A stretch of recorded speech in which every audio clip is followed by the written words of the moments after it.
hey, hey. Ooh. Hey. Tristan, when is your mother coming back? When's my mother coming back? When is your mother coming I back? don't know. I'm not rushing her. My mom spoke to her last night at like 6:30 here. It was 6:30 there. She was getting up and getting ready to go to breakfast. and she was having a grand time. I don't think she's coming back. I don't think she wants to. Spark FM Online, Saucy and Friends in the Morning. Tristan's mother has ran away. She's in Bangkok. She has ran away to Bangkok, Yes. and she has decided that she is going to stay there forever. She can be their queen. Yes. I want to go there. We're going. When are we going to go? Next year. Yeah. Let's go. So next year we're doing I might many go things. in a couple of weeks, but Oh, in a couple of weeks. yeah, I might go in a couple of weeks. I want to go before Monet leaves, my goddaughter leaves. Oh yeah. Oh, yeah, that because would be she's really there. smart. Yep. I'm How long has she been there? She's been there for like 3 months now. Really? I'm going to go too. When you go, you let us know. We're going to go too. I know, because I'm about to go file my income taxes today, and if the return is here by the time you go, I'm going too. Boy, I tell you, I'm about to be on a plane once. I got so many plans for this year. You would think that I got money. Money. I'm going though. I'm gonna go. Hey, you gotta make it into turn into fruition. Life is about. That's it. Life is short, and life is about experiences. And what did Tristan say? This is the year of what? Growth and development. Yes. Yes, and the year of experiences. Let's just do. Like, I don't really care. YOLO. Hallelujah. Yeah, exactly. You gotta say YOLO. YOLO. What the kids are saying now? That slaps. Oh, that's for food. Oh, no cap. No, they're they're saying, say everything. Who did? I posted that the other day. The new slang. Sus. What we say back in the day? CK keeps That's telling bomb, son. CK keeps telling me everything is sus, yo. Sus. CK Wow. is That's sus, yo. Lord. That's sus, yo. Lord. Brr. Lord. Brr. Hey, yo. Emotional damage. Emotional damage. I learned all the slang that I know from CK. So if I'm not doing it right, it's because I learned it from this 11, almost 12-year-old. Yes, that boy's about to be 12. I'm trying to stall while the rest of you guys start to trickle in. He's gonna be 12 next week. 12. I can't believe that. That is crazy. I keep on seeing like pop-up pictures of when he was a baby, and I don't remember him as a baby. I feel like he's always been the same age and style. No, he was a baby. He was funny. He was fun. I can't find this. Oh, here we go. Yes. So we're going to teach you guys some slang today. OMM.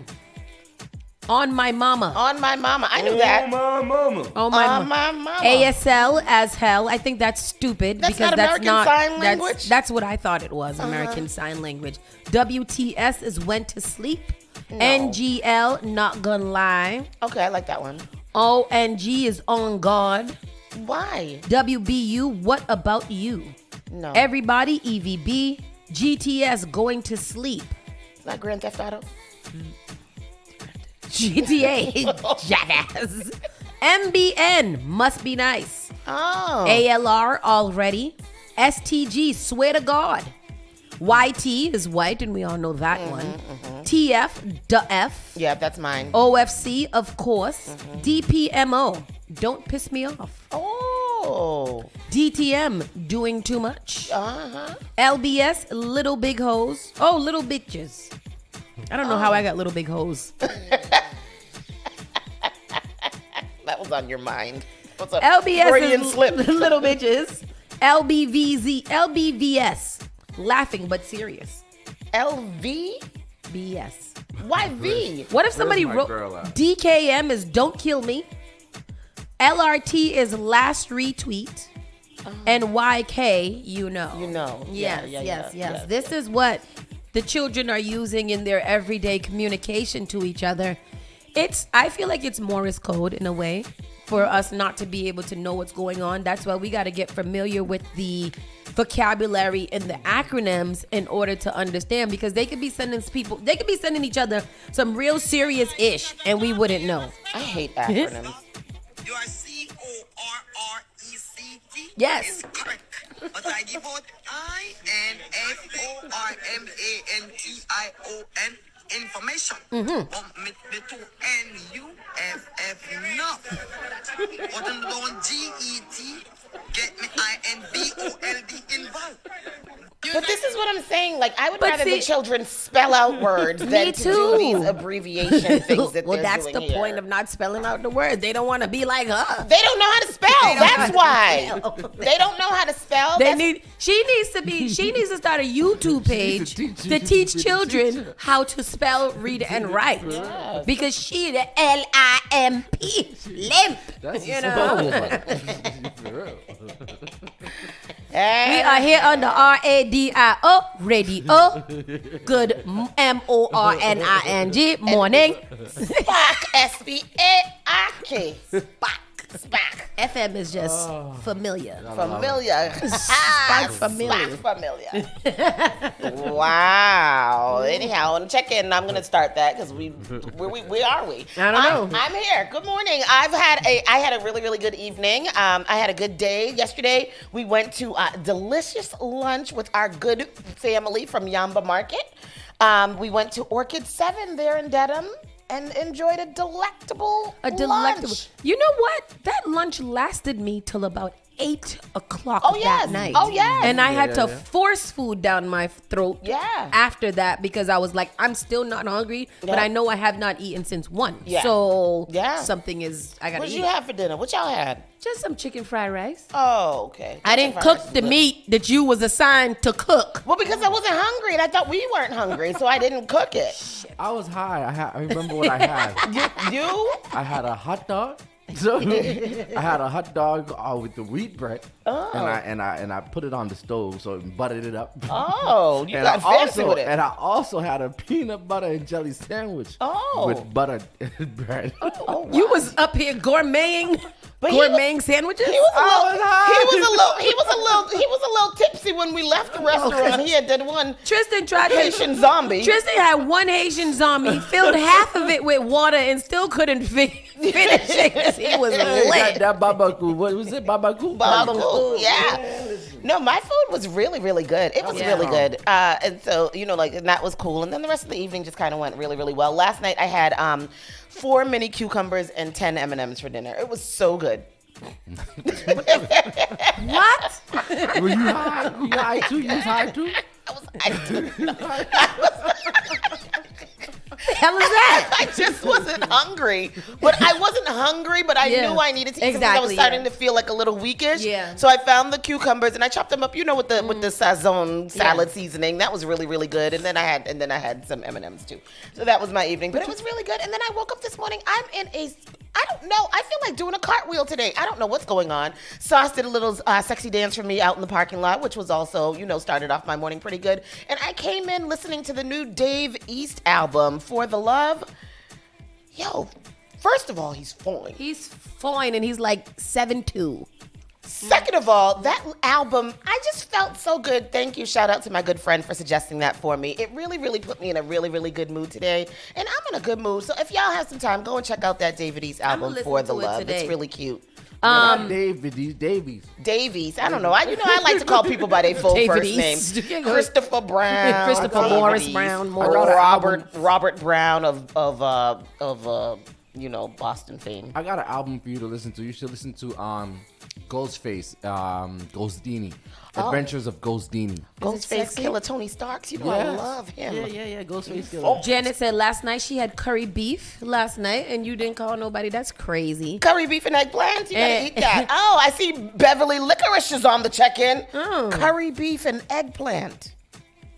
And roti. And Lawanda had tacos. We've been trying to have tacos all night. We've been trying to have tacos all week, yeah. Yeah. Corey, who? I had tacos this week. Beverly. You're not alone, Tristan. You're not alone, Tristan. She said something. Oh, what? Did Corey have a hot dog and his peanut butter sandwich too? Let me find out that was the menu for last night. Well, how with come the nobody people. to tell me? I know, like, what is that? I had one. Oh, he had 1, 2, 3, which is foolishness. What's that? Whatever Oh. you find in the Right. put it whatever. together. What did the Asians call it? A 1 and a 2? With 1, 2, 3. A 1 in a bun? 2 in a bun? I don't know. Two, what is it when they put 2 fish cakes in a piece of bread? 2. A bun and 2. Oh, what the hell happened there? Yeah. Honey? Yeah. That's crazy. Yeah. We'll take it.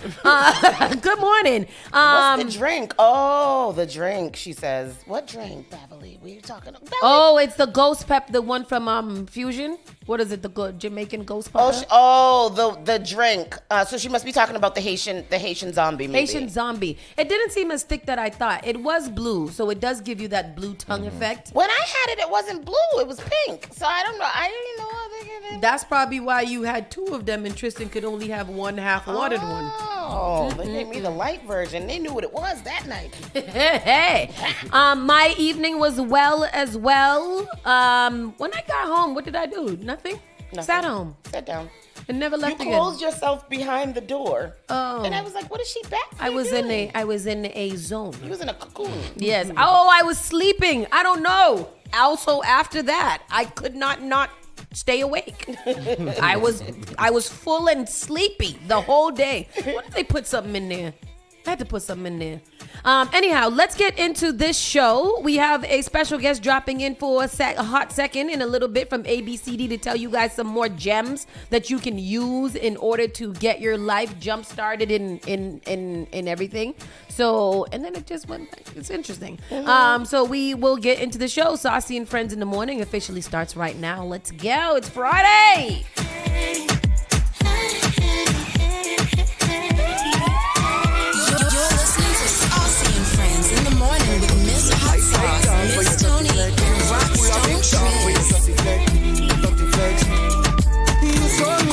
The only thing that does matter is great music, and you will find it here.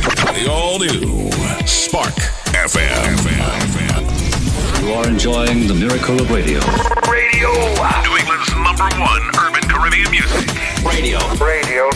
Spark FM. Call Spark FM at 617-272-3387. Yes, everybody, it is Friday. It is F Word Friday. It is effery, foolery, freaky, fun, fantastic, fabulous, all of the F's. Any F word you want to use today, it is your day to use it. I love the F word day. Yes, this is the effing day. Favorite freaking day. Favorite flicking. Flicking. Floating, flamboyant, whatever y'all want to effing be today, y'all could be because that it is. Blaster.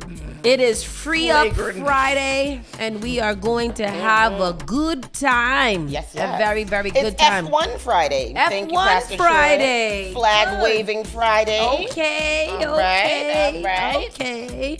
Today is Friday. Yes, it is Friday, February 23rd. We got about 6 days left of the month, and then we're almost in second quarter of 2020. Where are we? 2024. 2024. Okay. Yeah. Showers early, then cloudy in the afternoon. High near 45 degrees. Winds light and variable chance of rain 50% today. It's already been a little bit drizzly. Again, we're going to have a high of 45 and a low of 33. It should be a pretty pleasant day. Ooh, we haven't been doing the Black History Moment. Oh, we have not. Do we have one? We do have one for today. Today's Black History Moment brought to us by Uncle Grandpa, who has taken the time to curate these things for us, and we really, really appreciate it. So today's moment in Black History, what's today? Today is this. Today is the February 23rd. 23rd. So on this day, Dr. William Edward Bugart Dubois, educator and civil rights advocate, is born in Great Barrington, Massachusetts. William H. Hurd, AME minister and educator, named minister to Liberia. That also happened on this day in 1895. In 1965, on this day, Constance Baker Motley was elected as the Manhattan Borough President, the highest elected official held by a black woman in a major American city. And also on this day in 1979, Frank E. Peterson Jr. was named the first black general in the Marine Corps. And that is our Black History moment. I brought to like us that. by Uncle Big Grandpa. shout outs to him and big shout outs to Uncle Grandpa. I very value nice. you. Yes. Very nice. Very nice. Massachusetts 911 call centers flooded with people testing the system because I don't believe that AT&T got their phone service back last night until about 9 o'clock or something like that. Yeah, last night when we were at lunch around 2 o'clock, it was back up to, I think, 75% of their service had been restored, but there was still a lot of outages that were occurring. That's terrible. Y'all need to switch your service provider and get you some Verizon or something because I'm not Verizon because Verizon was out too, I believe, right? I think only T-Mobile and Cricket Mobile was still out. T-Mobile was out too. Only Nah, for a little bit. Nah. T-Mobile. T-Mobile was out for like 12 seconds just to don't even do it. And while we was sleeping, Don't even do it. While And we was sleeping, I wasn't even up at 4:30 in the morning when it was don't out. mess with my magenta. T-Mobile would never. Would never. As a U.S. cell service outage affected AT&T and other providers on Thursday, police told Massachusetts residents to stop testing the 911 system unless you have a real emergency. And I don't understand why they got to say that. Why they gotta call the 911? Because your phone ain't working. You want to test the system to see if you could at least call 911? So I think what was happening was that a lot of people, and they woke up and their phone had the SOS on it, and so I guess they thought that they should call for help. I don't know. So they called 911. I see. Wow. I see what they did there. Yeah, I see so there. it seems like that's what was going on. Many I don't know. 911 centers in the state are getting flooded with calls from people trying to see if 911 works from their cell phone. Please do not do this. Massachusetts State Police posted to X, formerly known as Twitter, if you can successfully place a non-emergency call to another number via your cell phone service, then your 911 service will also work. Hey. Municipalities across the country reported difficulties with 911 service. State police in Massachusetts said they were in contact with AT&T, which has by far the most outages, according to Down Detector. Some carriers have coverage, but if you need to call 911 and cannot do so, use a landline, if possible, until situations are resolved. Now, the only thing that this was scary about was the fact that I believe in this day and age, children don't have a clue what a landline is. They don't. So in the case that their tablets or their cell phones go down, then, you know, what they supposed to do? Well, actually, mommy taught Noah the other day about how to use the landline. So now whenever he's over there, he only calls me from the landline phone, which I think we're probably one of the only households still left that has a landline. Yeah.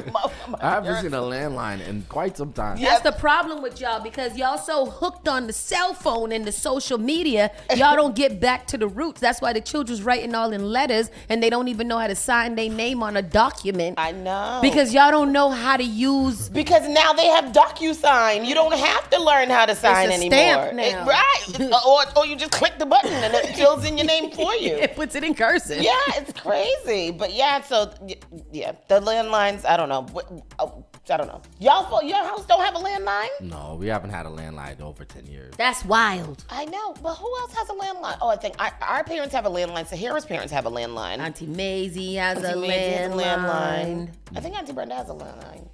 If y'all got a landline, drop in the comment Yeah, section. drop in the comments. Drop a landline phone in the comments. Yeah. Drop a rotary phone. Yeah. You know what? I was watching a movie the other day, and it was a movie set somewhere else, and they were using that cheeseburger phone. Remember that cheeseburger phone? You used to Yeah. open it up with that. They had a lot of those. That's when you know that you was in style, when you had some Man, of them. I'm telling you. No landline. So what are y'all gonna do? What are y'all gonna do if anything happens? There was a Boston.com or All Things Boston or something like that posted a picture of one of those red fire boxes that you can find in like on a light pole, and it was just saying that if anything ever happens, then you just pull down the something and press the white button, and that's how you call 911. And there was so many people like, wow, thank you for that, because didn't know what the hell those boxes were for. I don't think I did either.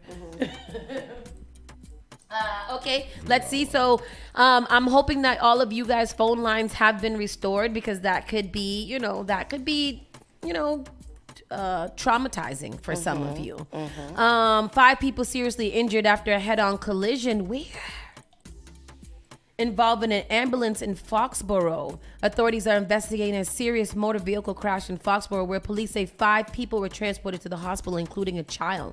Foxborough police shut down part of Main Street Thursday night after a head-on collision involving a Honda Pilot SUV and Brewster ambulance shortly after 7 p.m. 5 people were transported to area hospitals with injuries, including 1 by mid-flight. Damn. The crash victims included 2 emergency medical technicians, both in their mid mid-20s who were staffing the ambulance, and a patient in his 70s being transported at the time. What the hell happened?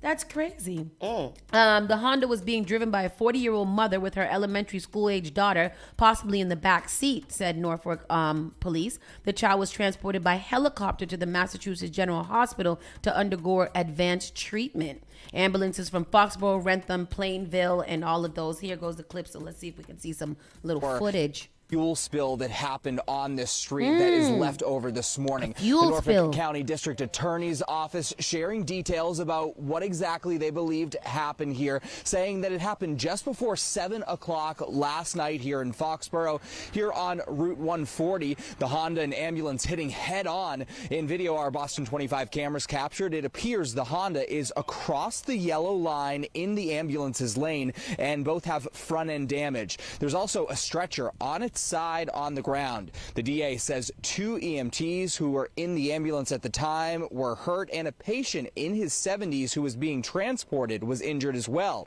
Inside the car, a 40-year-old mother with her elementary school-age daughter. The DA says the child was apparently in the back seat at the time of the crash. She was flown to Mass General to receive advanced treatment. It's unclear what her condition is this morning. Now, this crash is still under investigation. No charges have been filed at this time. I mean, that's terrible. That's so it was horrendous. a fuel spill that initiated it. That started it. It seemed like they slid. Damn. Slide. Sheesh. It's terrible. Politically connected housing lottery winners raise questions about access to Boston programs. So we were watching this yesterday, right? And it's funny because we were talking to Taylor earlier in the morning about affordable housing and the lottery to get in. We shared that there's a housing lottery going on. And then this news broke yesterday about the 5 investigators revealing that the number of politically well-connected people buying luxury Boston condos at deep discounts are raising questions in the city. Is if the city is doing enough to make sure everyone has access to these units. These units are in some of Boston's hottest properties. The Cadence on Leo in Brighton, downtown high-rise, the Parker, and the Mez in South Boston. But all the luxury living is not necessarily out of reach thanks to the city's housing lotteries that require developers to create affordable income-restricted housing units. People who qualify can purchase condos at a huge discount, and the city holds lotteries to pick the lucky winners. So let's go to this clip so that you guys could hear the responses from the people. Some of Boston's hottest properties, Cadence on Leo in Brighton, the Parker in downtown Crossing, and the Mez in South Boston. But all this luxury living is not necessarily out of reach, thanks to the city's housing lotteries that require developers to create affordable income-restricted housing units.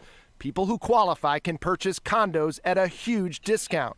The city holds lotteries to pick the lucky buyers. So you grew up in Roxbury? Yeah, I'm third generation. Armani White co-founded Reclaim Roxbury in 2015, concerned about the rapid gentrification of the neighborhood. People are getting priced out. People are moving to Brockton, to Stoughton. White understands the incredible value of winning one of the city's housing lotteries. If you hit a housing lottery, that's a big win. It's a major win. To see who's getting these major wins, 5 Investigates reviewed conflict of interest disclosures filed by city employees from January 2021 to August 2023. 19% of affordable units at the Parker went to city employees.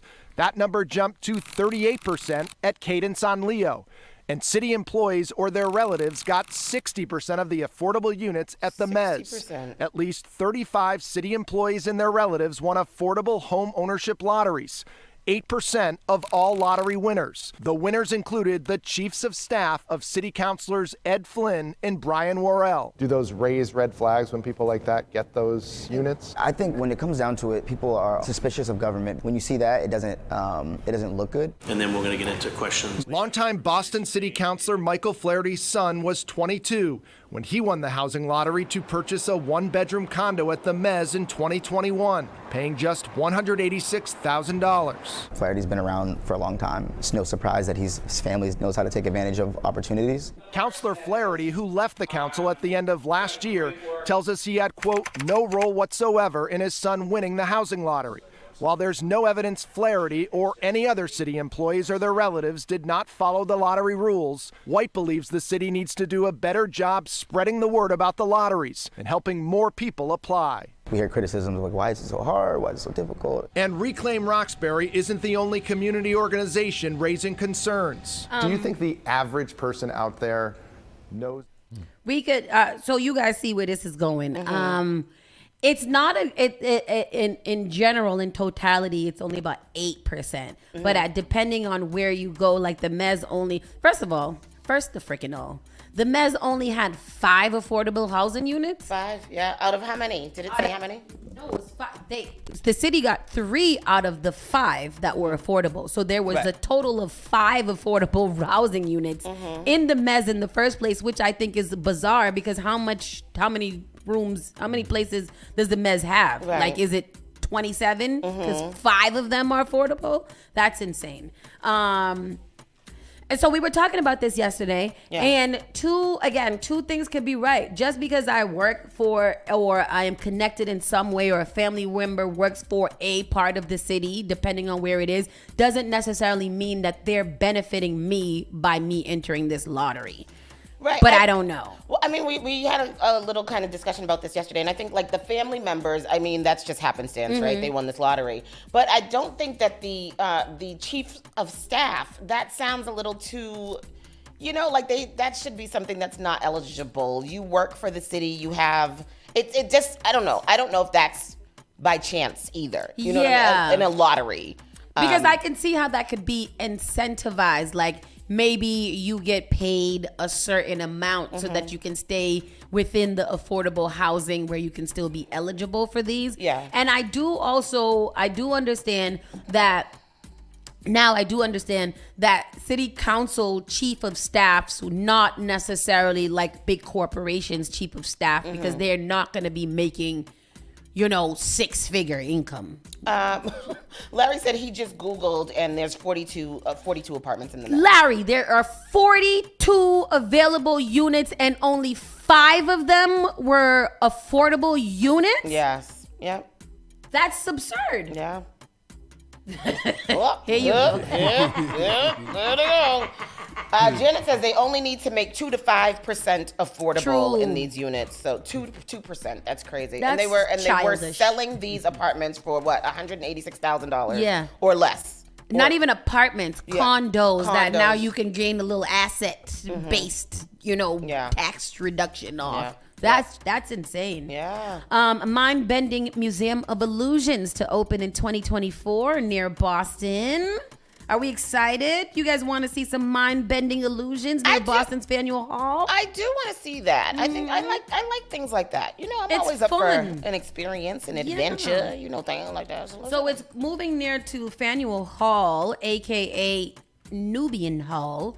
This article has been updated to reflect the correction. So the Museum of Illusions belongs to a chain of museums worldwide, numbering more than 45 in total. With this new museum slated to be the first in New England and among one of the chain's largest, Museum of Illusions announced in a press release on Wednesday. The new permanent museum located will be in the Marketplace Center of 200 State Street, just off the Rose Kennedy Greenway and near the city's famed Faneuil, aka, let's call it Urban Hall. Urban Hall, according to Museum of Illusions. The museum said it aims to entertain, educate, and inspire visitors by offering a deeper understanding of the complexities of the human perception. Once inside, the museum added guests will explore the mysteries of vision, the science of perception, and the power of the human brain in a playful and interactful environment. Very nice. I am excited about it. That's very nice. Hopefully, Mayor Wu puts a little Friday free for all on there, so we can go for a little $3. I know. Has anybody? I was going to ask. Has anybody taken advantage of the free museums and things for the children, especially on this vacation holiday? This went by pretty fast. It did. Big shout out to ADSL for making it not so painful Shout for it parents. the F out. You guys are doing the Lord's work. Jesus. The Lord's there's work. A special place in heaven, and there's an extra feather in your wings when you get there. Tell them. Hallelujah. But I did notice that regardless of what they doing, kids are super expensive during vacation because they always want. CK had a complete meltdown yesterday because I wouldn't take him to Chipotle. Oh, he did. I mean, a meltdown. He did. The boy was losing his friggin' mind. He was hurt. He was hurt. Yeah. Until I put the chicken and the rice in front of him and he licked it down. Look it down. Boy, if you don't eat what I provide, shut it down. I want more chicken. But I know me and you him do. were talking yesterday, and I was like, CK, this is why I mess with you, yo. Because I was like, CK, what you want to eat? He was like, I want Chinese food. And I was like, no, what you want to eat? He was like, I don't know. Dude, you eat 2 things. You eat 2 things. And you can't tell me what you want? What you talking about, yo? What's really going on here? You either want chicken or you want pizza. You want Which chicken one? nuggets or you want pizza? You only eat 2 things. I don't know. I can't pick. I can't make a decision. That's my boy. That's you. That's what I said. I don't know how I ended up with the one that don't eat. This is crazy. That's crazy. Me and CK all day. Let's go, CK. Let's go to the buffet. He'd be like, word, let's go, auntie. This one's like, I can't eat anything here. You go There's to the nothing that buffet I with your desire. godfather. He goes every Wednesday. Wednesday and Friday. Wednesday and Friday. Nobody even got to cook for that man. He sit down there and have his Friday. Good. I'm going today. Yep. Yeah, I'm going today. I'm be like, Daddy, you and Tristan got to go out. Y'all got the date in the buffet. Adam Montgomery.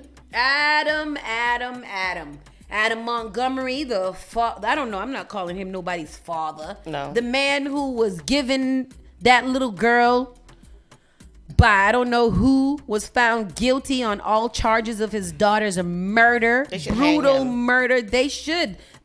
He needs capital punishment. He should be tried federally. In Texas. I deeply feel that he needs to be capital punishment. Yes, punished. absolutely. Manchester, New Hampshire. A New Hampshire man was convicted of second degree murder Thursday in the death of his 5-year-old daughter, who police believed was killed nearly 2 years before she was reported missing in 2021 and whose body was never found. Adam Montgomery, 34, did not attend the trial and wasn't present when jurors returned their verdict. He had proclaimed his innocence, saying in courts last year in an unrelated case. I don't know where I was. An unrelated case. In an unrelated case. I have the video. But Yep. Caller, you're live. Hello. All right. Caller, you gonna call here, make me lose my place, and then hang up? That's crazy. But here's the clip, because I don't want to read it. Mr. Foreperson, it's the court's understanding that the jury has reached a verdict in this matter. That's correct. As to charge ID 1937947C, charging the defendant, Adam Montgomery, with the crime of second-degree assault, do you find the defendant guilty or not guilty? Guilty. You say that he's guilty, Mr. Foreperson? That is correct. So say you all, ladies and gentlemen of the jury? Yes. As to charge ID 2027112C, charging the defendant, Adam Montgomery, with the crime of second-degree murder, do you find the defendant guilty or not guilty? Guilty. You say that he's guilty, Mr. Foreperson? That is correct. So say you all, ladies and gentlemen of the jury? And as to charge ID 2027113C, charging the defendant with the crime of falsifying physical evidence, do you find the defendant guilty or not guilty? Guilty. You say that he's guilty, Mr. Foreperson? That's correct. So say you all, ladies and gentlemen of the jury? Two things. And on charge ID 20. He's guilty across the board. This This is my thing. I'm not sure why they even had to do the rest of this court proceeding with him not there. This is what if I'm he saying. didn't show up for his own trial, why are we having a trial? And if I'm a defense attorney, I'm literally just doing it for a paycheck right now, right? I'm just saying whatever I want because you're obviously not your customer or your client is just not there. I there. really don't think that he should have had to be there for the verdict. Maybe you don't have to be there for the trial. You definitely need to be there for the verdict. Also, I don't understand the trial either. Like, what makes you be exempt from facing the consequences of your actions? And if you don't want to be there, we don't have to have a trial. Right. You're just guilty. You're just guilty. Right. They did say that he has to be there for the sentencing, though. So I guess we'll see that when that happens. But he should have had to be there for the verdict. Absolutely, that's crazy. Especially, and then so they're saying that now after the guilty verdict has been down, they are not considering it justice until they are able to find her body. I don't think they're not going to find her body because this little part that I read, they reported her missing 2 years prior to this. So she's been missing since 2019. And if he did all of the things that lady said that he did, which was chop up her body, melt her bones, transport her from the ceiling to the freezer to the refrigerator. If he did all of that, I'm not really sure what y'all looking for 5 years later. Yeah. I'm not sure. So we know that he used lime or lye to try to decompose her body. So I just Googled it, and but I didn't just put does lye melt bones. Does lye melt bones at a Montgomery case? Just in case, don't run my history, try to see what I'm finding out. And it says that it does dissolve bones and tissue. It will dissolve bones and tissue. If he used that, and we have to keep in mind that he had been transporting this body all over the place. 2 years. Remember they said when they were taking it down from the ceiling, the bag was wet. There was liquid coming out of it. So that body had decomposed. And if he used lye or lime on this already decomposing body, there's nothing to find. They're looking in some big marsh field. And I'm like, what exactly are you looking and you are seeking to find? The man did everything that he could to make sure that you guys never in your lives found that baby's body. Yeah. Lock him. Put him. He don't need 3 square meals a day. Yeah. He don't need to be in general or isolated population. He just needs to not be. Yeah. That's a horrible person. He's a monster. They need to put lye on him every day, a little bit on him. Just sprinkle some on him every day and just get it like spots until he just starts like bleeding out and decomposing and dying. Well, you're tough on crime. Yeah. So yesterday, remember we had this conversation about the young trans woman who had quote unquote injured 3 other biological females in a basketball game. And they said that this young trans woman was pretty much making it seem like she was too aggressive and too of a boy's component in order to play this basketball game. My theory is that they tried to get her out. So Tony this morning found a story about a Maine girl who beats boys to win second straight wrestling title. Yeah. At the age of 17, Maddie Ripley is already being regarded as a female athlete trailblazer, having just proven that her high school champion wrestling victory in the boys division last year was no fluke. Ripley, a senior at Oceanside High School in Maine, is not just the first girl to win a high school wrestling title against boys in Maine. She defended her crown over the weekend when she defeated 3 boys in one day. So she injured 3 boys in one day. She injured 3 boys in one day. The other young woman injured 3 women in one day. Yeah. Who gets the crown? Yeah, what is okay and what is not okay? Well, the other one was and why you ain't sharing none of that woman, watermelon? But it He offered it. What did he used say? to be a man.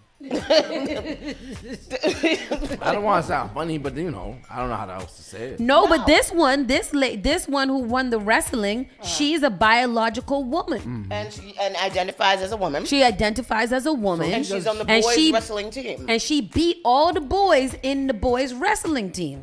Them boys just gotta suck it up. Them boys just soft. That's the soft boy. She look hardcore too, though. I don't want to fight her. She looked like she fight a lot. She's 106 pounds. Look, there's a video down in the thing where she's like a little boy pinned down all. Good, because that's the problem. Is That's that more emasculating. I wouldn't, in the other story, as those girl basketball players who have been trained and conditioned, I would hate to go down talking about this one trans girl beat me and killed half of my team. Y'all gotta man up. Oh. At the end of the day, I don't think that the trans girl should be on the girls' basketball team. I don't agree with this girl wrestling on the boys' wrestling team either. I agree. I think wrestling too is a very kind of contact, intimate sport. You got to touch each other. She's got parts. You can't sexualize sports, Tony. Yeah, but in this case, wrestling, you got to wrap your legs around the other person. You got to put your crotch in their face, all kind of things like that. You know, to wrestle, boy. I mean, I'll take it. That's probably why. I have taken down. I'm not maybe not in one day, but I've wrestled some men, took them down over 3 days, 3 of them at least. Make it tap out. 1, 2, 3. Call me uncle. Submission hold. What they call it? Suplex. In all things, to wrap that up. Yes. Y'all got to be real athletes. Yeah. And y'all got to be able to defend your positions and your titles.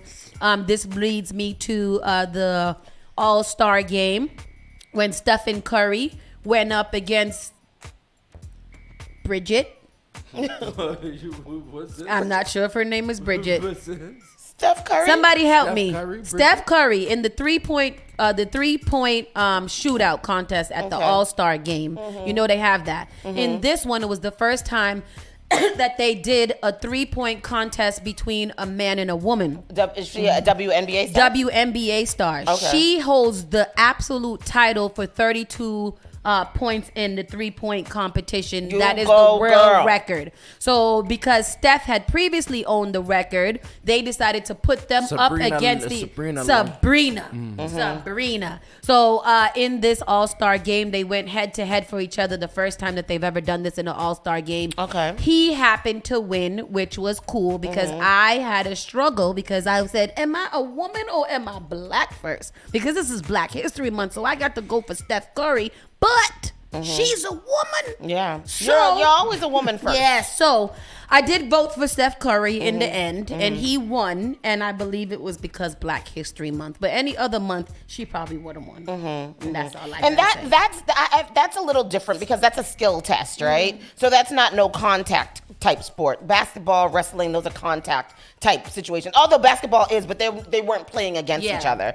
So that's but you know. What was cool about it is that they said that they're gonna try to do that more often, is incorporate the WNBA with more of these all-star type of competitions, especially in the skill set one. Yeah. Because I'm pretty sure there's some super dunk girls out there too that be dunking all cool and sexy. Yeah, the other day, me and Mommy was stopping shop. There was a girl in there. She had to be about 6'6". I said, oh, and you know, Mommy wanted to go up to her and ask her, How tall are you? how tall are you?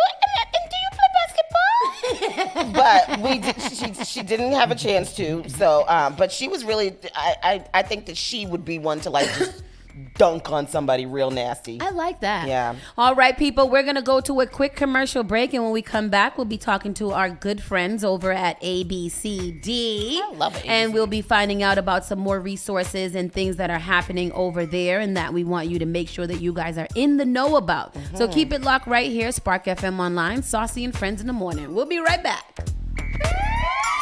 You're listening to Saucy and Friends in the Morning with Miss Hot Sauce, Miss Tony, and Rockstone Triz.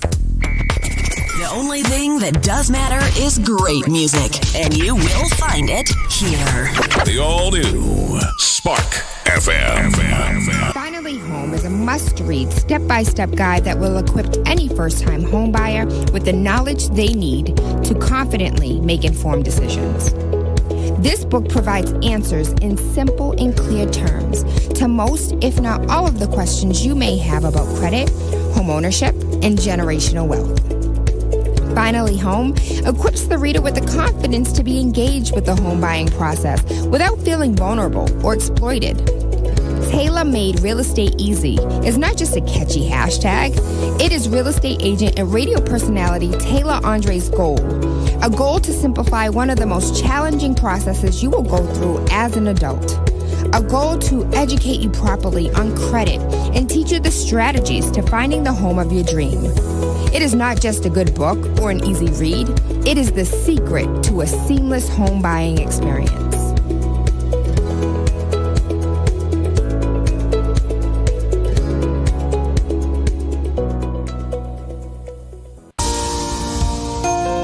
Want to give your baby a head start? Get the best protection against flu and COVID-19. Because their immune system isn't fully developed at birth, babies need additional protection. When you get vaccinated while pregnant, it can keep you and your baby from getting sick. As they get older, this can result in more time in school and daycare for them and more productive time at work for you. Vaccines are safe and effective for children as they grow. No matter where you are on your pregnancy journey, flu and COVID vaccines can boost your and your baby's natural defenses and protect your family. Stay up to date with your vaccines. Stay healthy. Talk with your trusted healthcare provider today. Brought to you by the Boston Public Health. The all-new Spark FM. Spark FM. Come on. Spark FM. Y'all, chick a man be ballin'. These chicks pigeon toed. Some of them be crawling. Spark FM. Oh gosh, it's me again. New England's #1 urban Caribbean music. Radio. Spark FM. Hello, I'm Marissa Jarrett Winokur. Performing on stage takes mental and physical preparation. But one thing I never thought to prepare for was cervical cancer. 91% of cervical cancers are caused by the human papillomavirus, or HPV. 1 in every 4 Americans is infected with HPV. For many people, the virus hides inside them, and they never develop symptoms. But for others, HPV links directly to cancer. My cancer almost ended my career. It almost ended me. The good news is, there are vaccines that can protect you or your children from cancer. The HPV vaccine is recommended for children 11 to 12 years old, and a catch-up vaccine may be an option for teens and young adults. Talk to your doctor. You don't want HPV hiding inside of you. Go to thinkaboutthelink.org to learn more. Together, we can stop cancer before it starts. You are enjoying the miracle of radio. New England's #1 urban Caribbean music. Radio. Spark FM.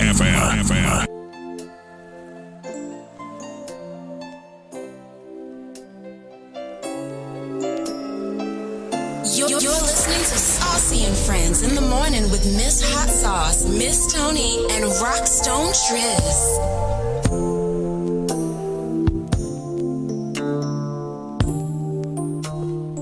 And we are back, Spark FM Online, #1 for urban and Caribbean music. And like I told you, we have our special friends here from ABCD. And most of you guys in the city already know what ABCD is, but oftentimes we don't know what kind of resources and programs are coming out of there. So today we sit with Ann and Biani, who are going to talk to us about some of those things. Welcome to Spark FM, ladies. How are you guys doing? Good. Wonderful. Good. We're so happy to hear from you or have you here. Yes. Last time we had Sharon here. Yes. And we found out that Sharon was the director of ABCD. And most of y'all also didn't know that ABCD is ran by women of color. And I love to hear it. Yeah. And introduce yourself. Sure. So my name is Ann Corbin Fennell. I am the Chief Operating Officer at ABCD. And so I've been at ABCD 29 years. Wow. Run multiple programs at ABCD. So I'm going to say I've been there almost more than half of my life. Almost, right? Came to ABCD. I did not do summer work, so was not a Head Start child, but I did grow up in Dorchester. And so always, was familiar with ABCD programs. Yeah. And once I decided to really start a career, it needed to be a career that was meaningful. Yes. Where I was helping my people. Absolutely. And so I started in a Child Care Choice, the same place Sharon Scott Chandler started. I was there a few years before her. And then ran the housing department and the elder services department as well before I became COO. So did you also, in your youthful days, did you start in the ABCD? Did you get a job there too? I did not. Oh, okay. I did not.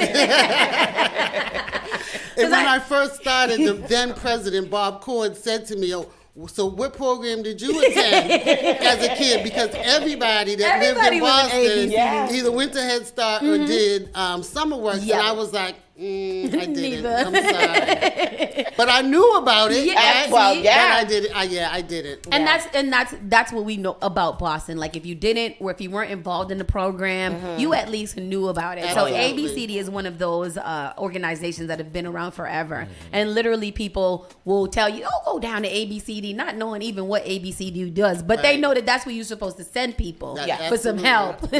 So it's amazing to know. Yeah, I grew up in Franklin Field Project. Okay. And inside the development, ABCD had a Head Start program. And you still didn't go. But you're there now. I'm there and now. you're doing the and work. I will retire from there. I love to hear it. So you love the program that much. I love the agency as a whole, the work that we do. Yes, I will. I love the program. That's good to know. That is awesome. And how about you, Brianni? Yes, I'm Biani Sunkar. Good morning. I am the director of the ABCD Mattapan Family Service Center. Shout out to Mattapan. Yes. I've been with the agency for a little over 15 years. I was a summer works kid. Okay. You've been with the agency 15 years. Yes, I started right off of high school. And I love the work that we're doing there. So I just stayed on and been able to grow and been able to learn about with all the different people there. So it's been nice. One thing that I hear when we speak to you guys, even when we spoke to Sharon, is that it almost seems that once you guys get involved in ABCD, you just don't leave. You start to grow in there. So there's opportunity for growth. It's a program and organization that the employees like to be there at. Right. So that's also very special. That's passion. Yeah. That's right. Absolutely. Yeah. One thing that we are going to talk about today are resources, and one of them is the LEAP program. LIHEAP. The LIHEAP. LIHEAP. Can you guys tell us a little bit about the LIHEAP? Sure. So LIHEAP, otherwise known as Fuel Assistance. Amen. Hello. Talk about it. It's a federal program. It's federally funded, where we assist households with purchasing fuel during the wintertime. And so, folks can apply. A lot of people feel like they're not eligible because of income guidelines, but the income guidelines are pretty high. Probably more higher than affordable some of That was a good one. That was a good one. They're probably higher than some of our other programs. So it's 60% of the state medium income guidelines. Yes. So Okay. it does allow, and I think we sent you the actual the press release, the chart. Yep. Yeah. And so it allows. So the program provides up to $600 in fuel assistance for eligible households. The U.S. Department of Health and Human Services Administration for Children and Family, Offices of Community Service, and the Division of Energy Assistance awarded $3.7 billion in LIHEAP funding nationwide. The Massachusetts allocation has $130 million. That's a lot of dollars to help a lot of people. Yeah. And I'm going to correct you because right now, families can access up to $1,500.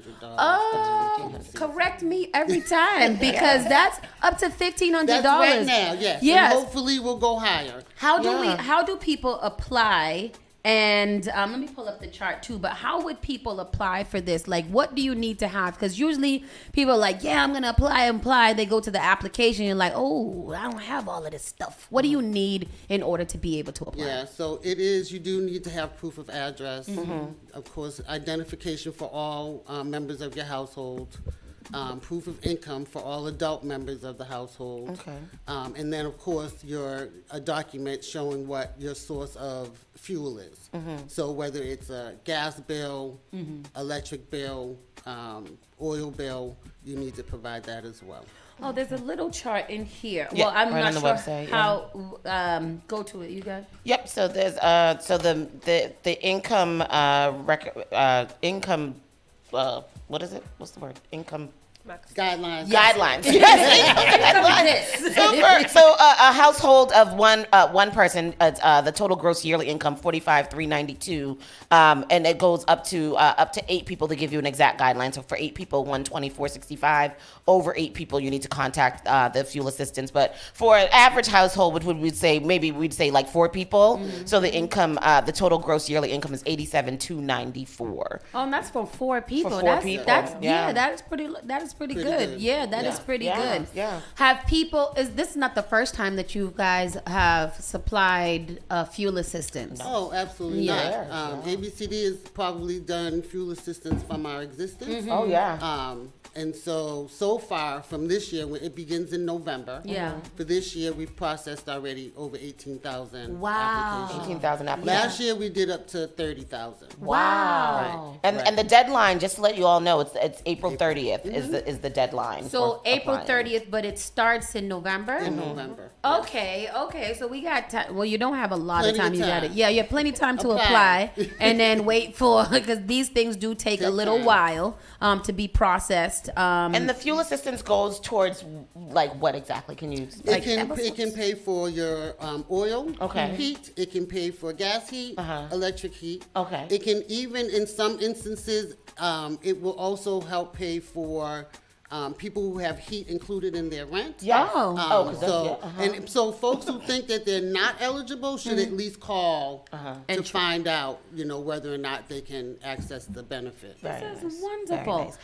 Is it only for land? And it's not just for landlords. It's if you have apartment period. Yes. Somewhere to Landlords sit. and renters. Okay, Yes. good. Because Yes. I know there's a lot of programs where you got to go through the landlord in order to get there. I don't want It's for both. Yeah. Okay. Yes. Good. When you ladies first came in, she mentioned that you guys are tax experts, and this is the time because everybody got their W-2s and they're waiting for their W-2s. I got my folder right here in my purse, and she said something about taxes, and I was like, where they gonna be at after the show? So can you tell us something about your tax and your tax prep? Yes, absolutely. So ABCD does free tax preparation.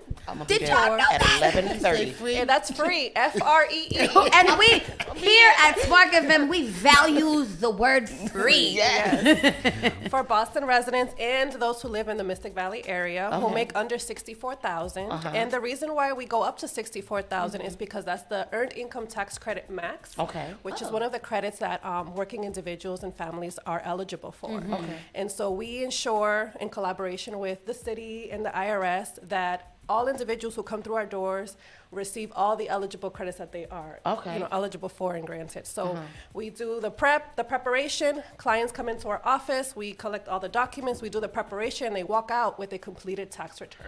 Is that federal and state? Federal and state. And do you have to have an appointment?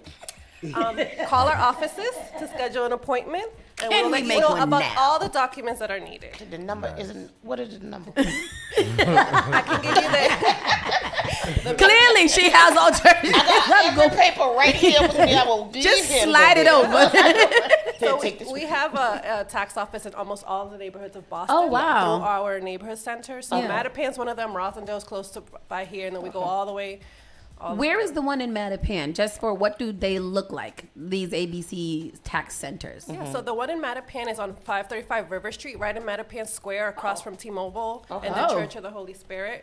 Okay. So you can't miss it. If you're in the square, you're going to see a big ABCD sign. We also share the building with Head Start. Oh, okay. Right. So Okay, good. Okay. All right. So this is really great because tax preparation has been a barrier of difficulty for a lot of people because you do have to pay. Yep. And usually I'm trying to get me some tax break. Don't take it. Yeah. So that is very, very good. So not only are we providing fuel assistance and all you have to do is apply. In what cases do people has people gotten rejected, and what are some of those things? It doesn't have to be like personal, but like if they don't have something, what are some things that we want to make sure that people get prepared for? Well, so I think what we do in all of our programs is if I say to someone, you know, I need proof of income, I'm using income, but probably not the best example. It's not, if you don't have pay stubs, you cannot apply. Yeah. So we try to figure out other documents that you can provide that will substitute for, you know, you not having a pay stub. So a lot of people, I'm glad you paid that. Yeah. They have, they don't have W-2s, they're a 1099. So there are different ways that we can try to help folks out to make sure that they can be eligible. And if, let's say they're over income, we will refer them to programs that will be able to help them based on whatever their income is. I think that's really important, both of those two things, because as winter is still here, people are feeling the effects of, now it just seemed like we're getting super cold these days. And I'm like, what happened? So in order to prepare for next year or the next winter season, especially with gas and inflation, and everything being so high, all of the resources and help that everybody should be looking for, we encourage you. This is why ABCD makes sure that they have a really great relationship with us so that you guys can know. Y'all can know what's out there and what's available to you. So we have fuel assistance. That is assistance with your fuel. That's assistance with your heat. If you're cold and you're like, I can't put up the heat right now, just be like, well, good thing I got fuel assistance from ABCD. I could put it up a little bit earlier. And if you need tax preparation, where do we call, or where is the email, or how do we sign up? The best number to call is our ABCD Connect line, which connects you with all of our services, and that number is 617-348-6329. One more time. We're going to put it in the comment section. Wonderful. 617-348-6329. That's the ABCD Connect line. ABCD Connect, okay. And I will say that is our information and referral line, so you can call that line and access any service. Okay, good. So I that can just ABCD offers. So you can call that line to get connected to fuel, to Head Start, our education and training programs, our child care voucher programs, housing. That line, anyone who answers that line will be able to connect you to any one of our departments. I also want to just mention that with taxes and fuel, you can go to any of our neighborhood sites. Any of them. Any of them, and we're all across the city of Boston. We're also in Malden and Everett to access any of those services as well. Tell us a little bit more, we'll touch back on this, but tell us a little bit more about some of the other services that you have. We have the website up right now. And I'm trying to, I'm going to help you out. Because there's so many of them. Just to go back to where it was. There is career development.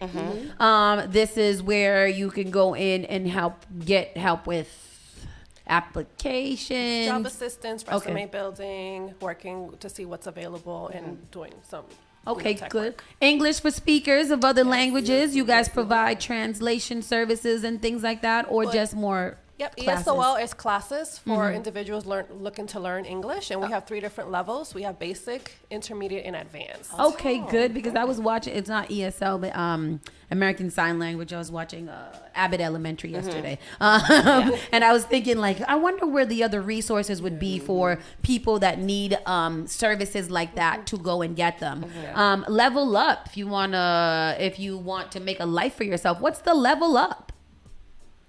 Get ahead, find a satisfying career. I guess it's going right into career development too. Level up your career. We do also operate the Metro North Career Center out, and so we have offices in Woburn, Cambridge, and Chelsea.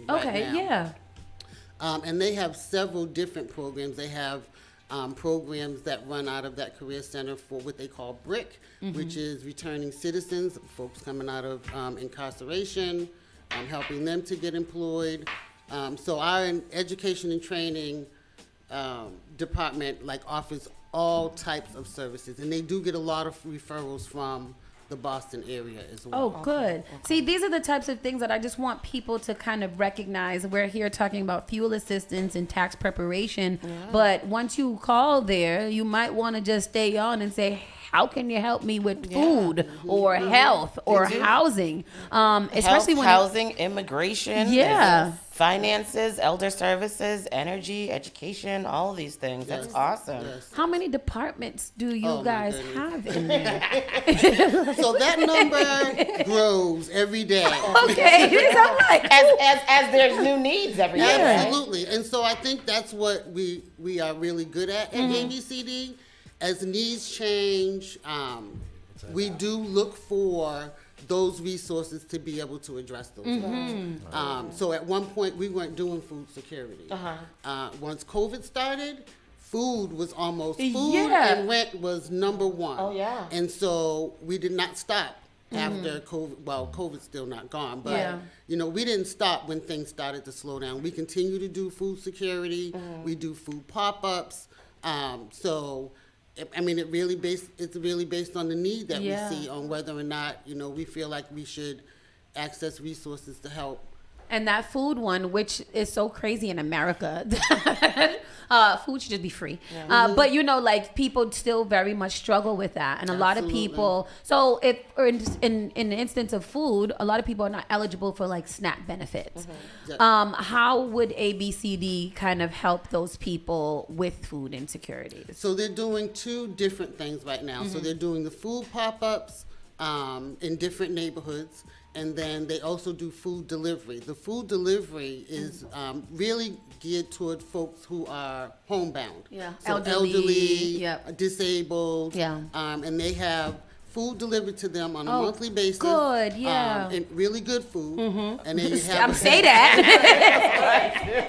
Just really feeding my good grandma. food. Comes from Stop and Shop. Peapod delivers. So that's been happening since right when COVID started. Yeah. Wow, See, amazing. that's really, so really good. Yeah, that's, and you know, ABCD has always been, you know, like our community resource. Of course, it stands for Action for Boston Community Development. And you got, like, ABC has been around since when? When? We are actually celebrating our 60th year. 60th year for community action. Look at that. And when I first started, the then president, Bob Cord, was the initiator of community action. So when our mom first migrated here from Honduras with her family, ABCD was one of her first jobs. And she still to this day talks about how ABCD helped her to just like get acquainted to the country and to figure it out in so many ways. So we know, and we are a testament to ABCD. Her and I, this is my sister. Her and I worked and him all worked. Came up Head Start. We did Head Start. We did you know, red shirts. We were in all of that. So ABCD holds a special place in our heart, of course. Great. That's good to know. And this, okay, so again, just to reiterate on what we're talking about, fuel assistance, people, fuel assistance. Go on to abcd.org. And you guys can find out more information about the fuel assistance program. BostonABC.org. BostonABCD.org. Yes. You guys can go log on right now, write it down for later, visit it a little bit later, and make sure you at least sign up. And most of you guys got your W-2s. Hello, or if you're still waiting for them or stalking your mailman, leave him or her alone. They will bring it when they have it. And as soon as you guys have it and gather all your documentations and papers, you again hit up bostonabcd.org. So get an appointment. Don't just walk in like Miss Tony. With your stuff in your hand talking about somebody help me. Make an appointment and then go get your taxes prepared for free so that way you get a little income come in and you get buy a nice set of crab legs. And a steak. For those of you that don't eat seafood, we do appreciate you guys so much for coming in and continuing to inform us about the resources and the great things that are coming out of ABCD. Per usual, please keep us updated. This is not the last time. We'll see you guys very much often later. Jamie, as usual, thank you for all of your communication and help. We're going to go to a quick commercial break and we'll be right back. Spark FM Online, #1 for urban and Caribbean music. One more question. Is ABCD people and their relatives allowed to...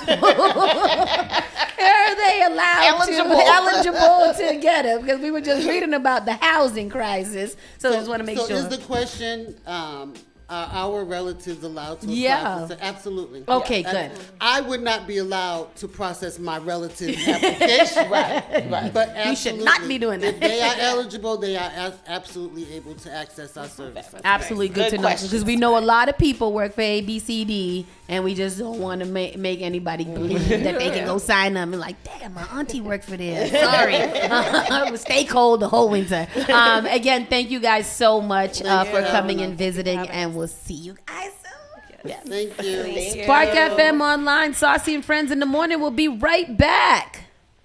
You are enjoying the miracle of radio. Radio. New England's #1 urban Caribbean music. Radio. Spark FM.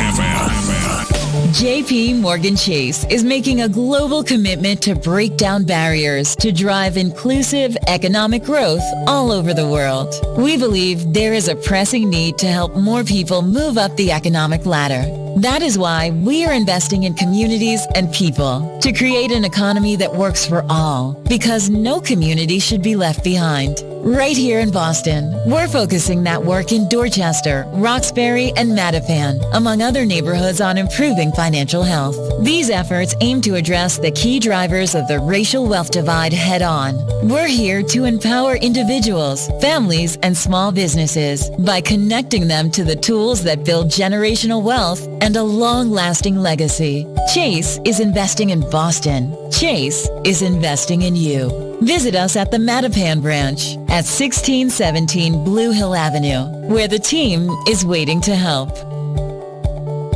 Finally Home is a must-read step-by-step guide that will equip any first-time homebuyer with the knowledge they need to confidently make informed decisions. This book provides answers in simple and clear terms to most, if not all, of the questions you may have about credit, home ownership, and generational wealth.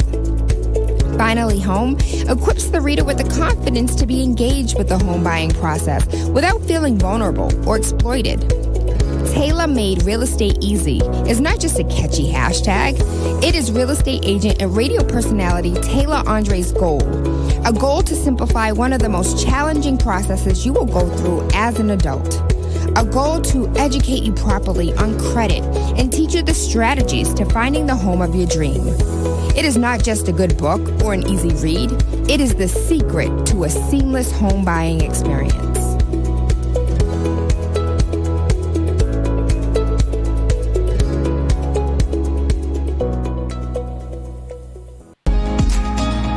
Did you know that you can now get a standard Massachusetts driver's license regardless of your immigration status?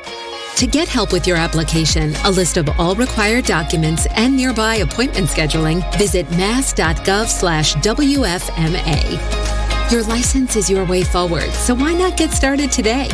Register now at mass.gov/WFMA or call 857-368-WFMA. Hello, I'm Marissa Jarrett Winokur.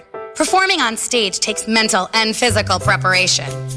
But one thing I never thought to prepare for was cervical cancer. 91% of cervical cancers are caused by the human papillomavirus, or HPV.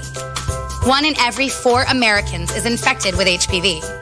For many people, the virus hides inside them, and they never develop symptoms. But for others, HPV links directly to cancer. My cancer almost ended my career. It almost ended me. The good news is, there are vaccines that can protect you or your children from cancer. The HPV vaccine is recommended for children 11 to 12 years old, and a catch-up vaccine may be an option for teens and young adults. Talk to your doctor. You don't want HPV hiding inside of you. Go to thinkaboutthelink.org to learn more.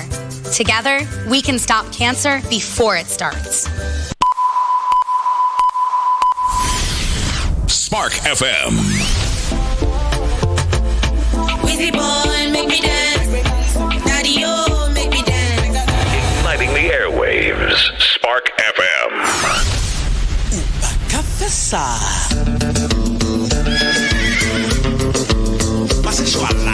Join us on Facebook and Instagram at sparkfmonline.com. Turn us up. Tell me how you want it, yeah. Call me and I'm over. Spark FM. FM. 1, 2, 3, bang! Bang. Yeah, yeah.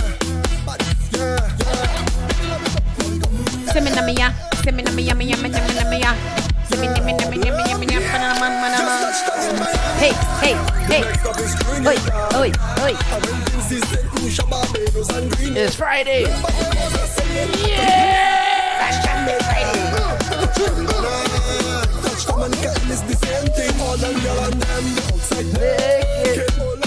Nakedness. See, that's why I want to go somewhere. Nakedness.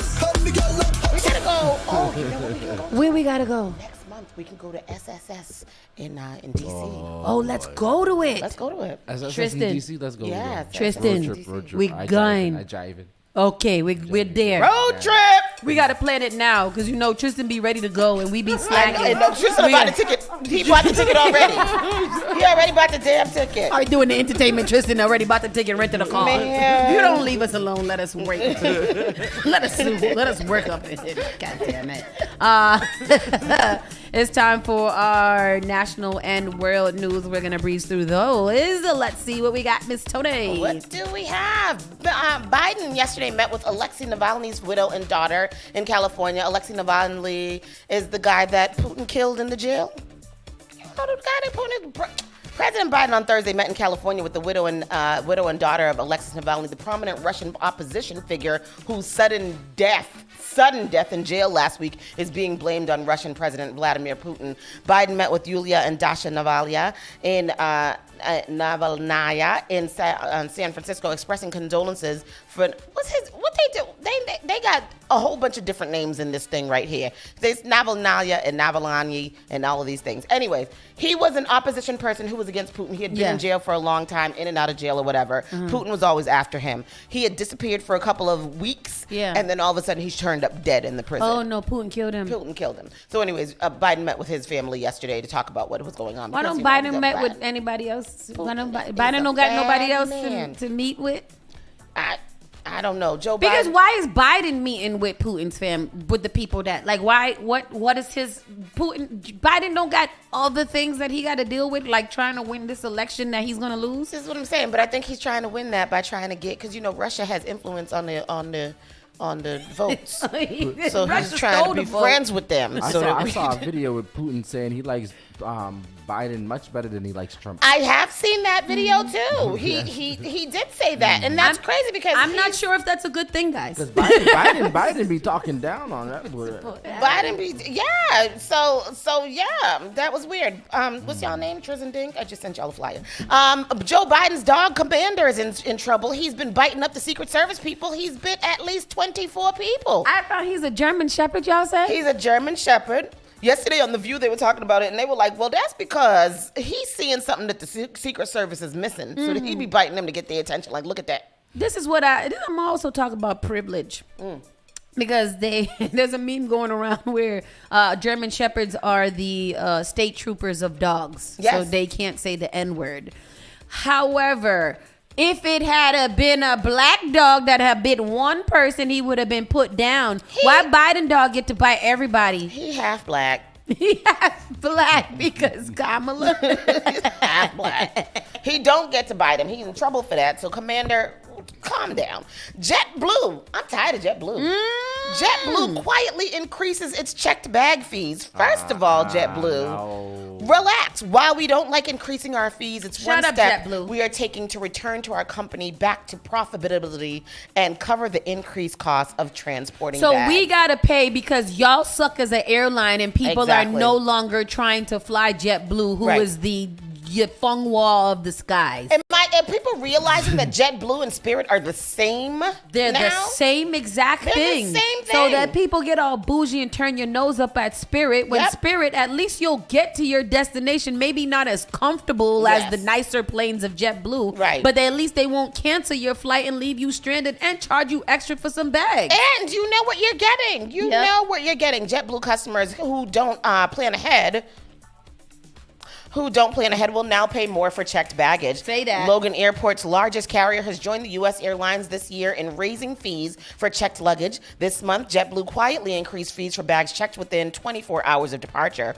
As of February 4th, travelers checking bags within 24 hours of departure pay $45 for the first checked bag and another $60 for the second checked bag. I will stuff everything that I have and own in my life into that one bag. Into my pocketbook because I'm not paying all that. Travelers who check bags at least 24 hours from departure pay $35 for the first checked bag and another $50 for the second checked bag.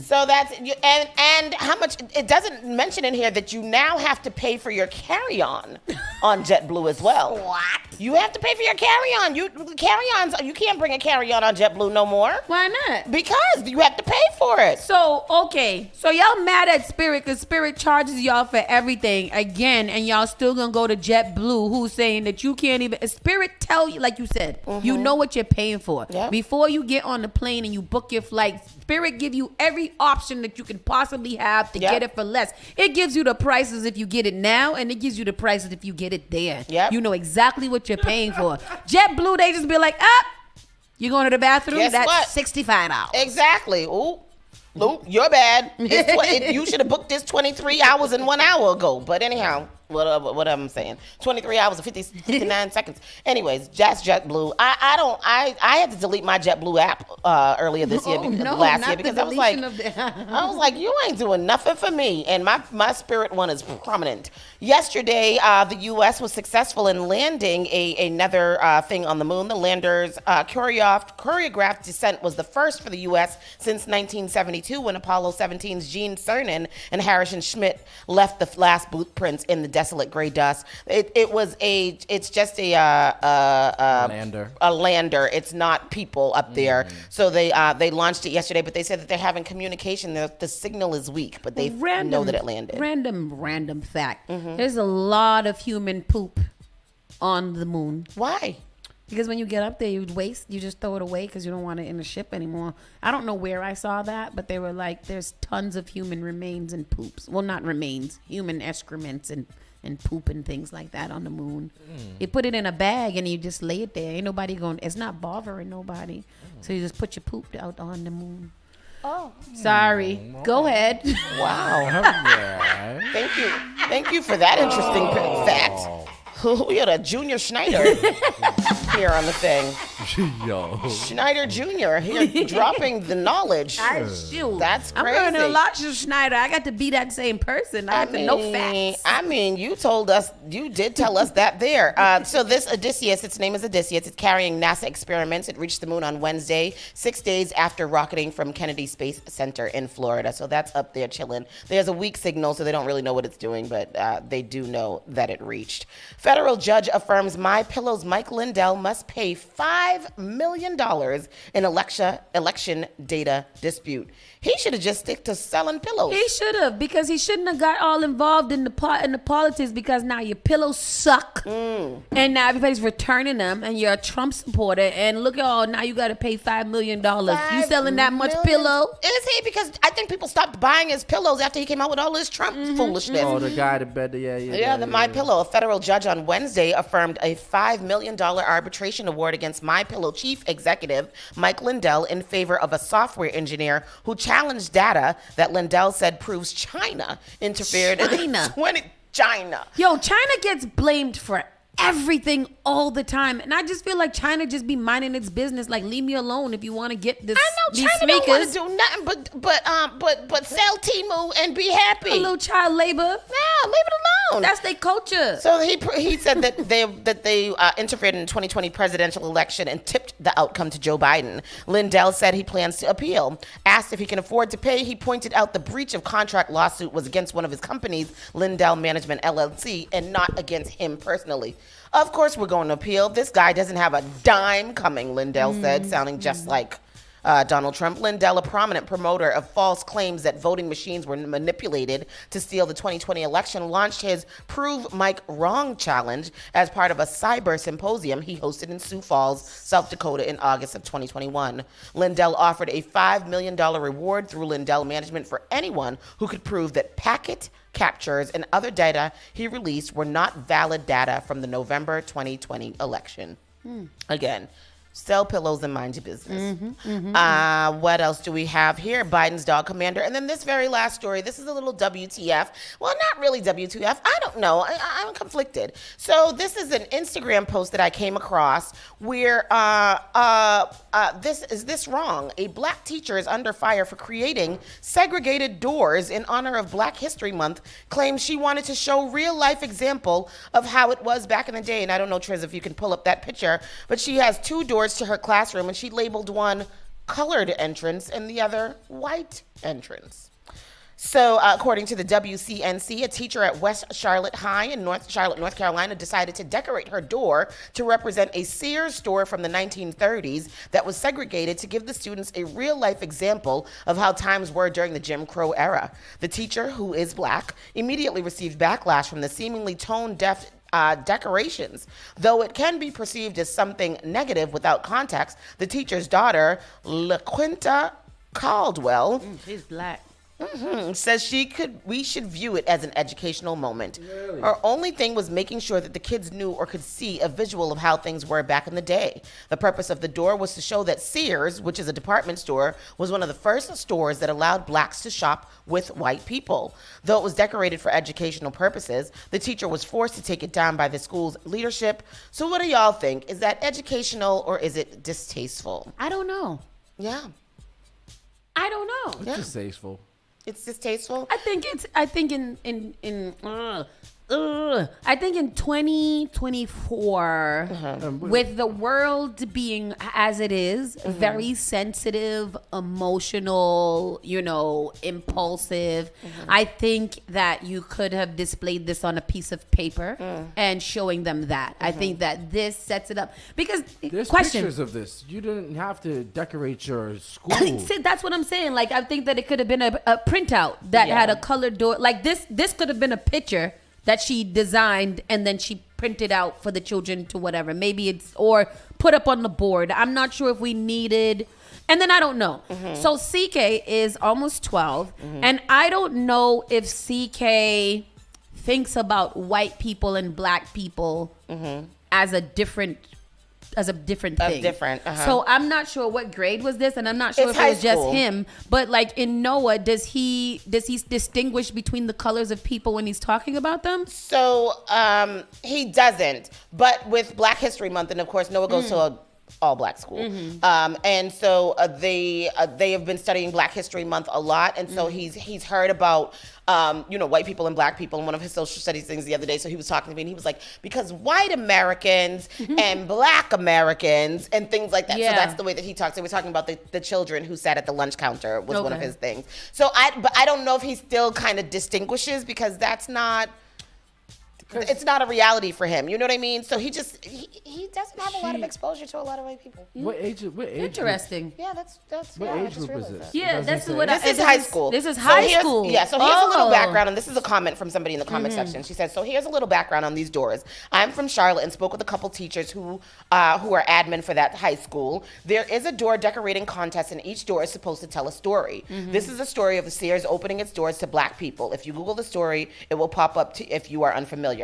And she says, "I had no idea. The teacher that made the door is black, and she decorated multiple doors at the school. The students didn't complain. As a matter of fact, they did the exact opposite. They asked questions, which sparked a lot of engaging conversation. It was 2 black teachers that reported the door because they felt it was inappropriate. The students and other teachers didn't have a problem with it. West Charlotte High School is a predominantly black school." And the person says, "I'm talking blackity black. So I think it's wonderful our kids are learning these stories which still affect us today. As part of a Sears story is about credit, and we definitely still see discrimination happening." Okay. The bigger story is CMS, the school district, coming in and saying they will be retraining teachers because of this situation. Retraining them on exactly what? Please stop allowing them to whitewash our history. There's no retraining when the Holocaust is taught in schools. There's no retraining when they teach us about Christopher Columbus, but not about the Children's March of 1963. Okay. So that puts it in a different light. Yeah, that puts it in a different light. I get it. There's a lot of context to that, and it's not just the black and white. It's the decorating of the doors. It is the predominantly black school. Like, so I see it. I see it. Yeah. Visually seeing it at first with no context leads you to believe many other things. Yeah. But that's what happens with social media is that you get this snapshot of something with no context relating to around why it was done and how it was done. So you immediately form a position on it instead of whatever. So I'm glad that somebody said that. Right. Also, what came out yesterday, and I forgot to add this, but we did see this yesterday. That young man in Texas who was removed from the school because of his dreads. So yesterday, the judge ruled in Texas that the school's hair length policy does not violate the Crown Act. Daryl George, 18, has been disciplined for much of the school year after refusing to cut his hair to comply with the school dress code. So I just popped that in there, Triz. A judge on Thursday ruled that a Texas high school was not violating the state's Crown Act by punishing a black teen over the length of his dreads. State District Judge John Chap Kane said the Barbers Hill Independent School District's dress and grooming policies do not violate the Crown Act. And here's the clip from that. We'll bring that up right now. Yeah. Think what, for the better part of a year now? What was the decision? Yeah, Chris, I want to read you the judge's words exactly here, saying that the district's policy, that being Barber Hill District outside of Houston, does not prohibit nor does it discriminate against male students who wear braids, locks, or twists, adding the Crown Act does not render unlawful those portions of Barber Hill's dress code. Those were the judge's words earlier today, just a short time ago, in fact, in the case of Daryl George, this 18-year-old high school junior who hasn't been able to sit in class with the rest of his classmates, Chris, because the district says that even though he wears his hair up in locks, if it's let down, it would violate the school's policy. And so in turn, he is now suspended. And the judge siding with the district, saying that their stance on that does not violate Texas's Crown Act, which was enacted back in September of 2023 to try and prevent race-based hair discrimination. More than 20 other states have adopted similar policies. And the family, we've already heard from them, Chris, they do plan to appeal. We have not heard directly from them on camera, but we know that a Texas state rep supporting them today had this to say following that judge's ruling. Take a listen. I think we've got to remember that this is about Daryl. Girl, talk faster. And to see that young man cry. Dash for that. Oh, girl. Dash for that. Because ain't nobody got time for that. Yeah. Lady, be strong and be aggressive with these people. And if you gonna come here Stand and be on business. Exactly. I think good for you. I'm glad about what you think. We still didn't hear 2 minutes of video, and that doesn't make any sense. Yeah. How? Tell me, y'all. Come on, call us up or put it in the comment But section. did y'all hear what they said? They said if he lets it down, but it ain't down. But it ain't down. It ain't never been down. But it ain't never been down. How does it not violate the Crown Act, who defends cultural hairstyles and hairdos? I just want to know, how is that? How did the judge read the Crown Act and then decide that this did not violate the Crown Act? Yes. I don't know. This is what in the comment section, Shakay says they need to stop trying to make a point and take him elsewhere, and that's what I feel about the parents. It might be him though. It might be him that wants to do this fight and make a point. He might be our modern day Martin Luther King Jr. Martin Luther King. Lawanda says the judge could have shut that down. It's an injustice. Allison Peter says, has a white hairstyle ever been banned? Exactly. So if a white boy locks his hair and all of that stuff, are they going to do the same? Do you think so? I don't think so. These aren't Marley down your ass locks. These are shoulder length dreads. The young lady behind you has longer hair. Nafa says, I hate that this got to be his fight. And I just don't. It's not about hair anymore, is what Lawanda says. And maybe not, but I just feel like. So, and I'm thinking about this in a different way. I wonder if it was religious. If it would be still the same fight. So a Rastafarian who is, religiously, you don't have to dread to be Rasta, but for the most sake, dreads and locks are a part of that religion, not culture. Right. Not supposed to put comb to it, not supposed to, do all the things to it.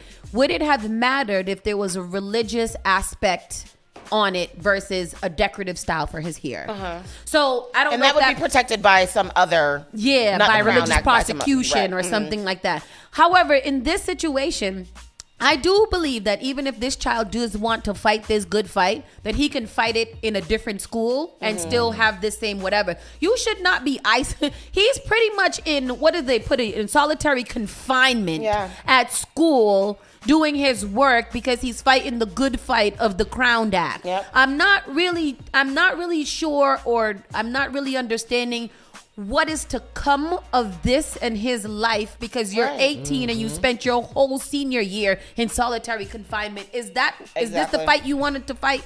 This what you wanted to go down in history for? Yeah, I'm not sure. I don't get it. But I don't know. Yeah, that's the national news. That's it. That's what I know. Interesting. We're gonna go to a commercial break. We'll be back with our story of with our question of the day. And then we'll get into our entertainment. Spark FM Online, #1 for urban and Caribbean music. Let's start with the big question. The all-new Spark FM. JP Morgan Chase is making a global commitment to break down barriers to drive inclusive economic growth all over the world. We believe there is a pressing need to help more people move up the economic ladder.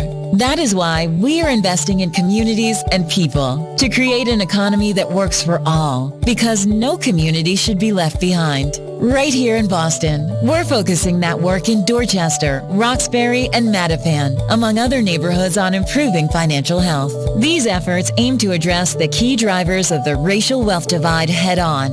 We're here to empower individuals, families, and small businesses by connecting them to the tools that build generational wealth and a long-lasting legacy. Chase is investing in Boston. Chase is investing in you. Visit us at the Mattapan branch at 1617 Blue Hill Avenue, where the team is waiting to help. What I remember most is the loneliness I felt, the separation from other people. At the end, drinking was no fun for me. Since I've started to attend AA meetings, the greatest gift is that I've become reconnected. I'm part of life again. I really like myself, and that's wonderful. AA is a miracle in my life. Visit AA.org for more information and download the Meeting Guide app to find a meeting near you. Boston's new home for urban Caribbean music. Spark FM. Spark FM. Playing all your favorite hits from reggae. Spark FM. If you no mess with the way you are gonna see a million. We got it gon' go long just like the Amazon. Spark FM. I know that life is not easy. No say we are for win. Walk with the camera like Jesus. Soca. Hip hop. Yeah, we on and we going crazy. R&B. You could do damage. You could do damage. Afrobeats and much more. Spark FM. Spark FM.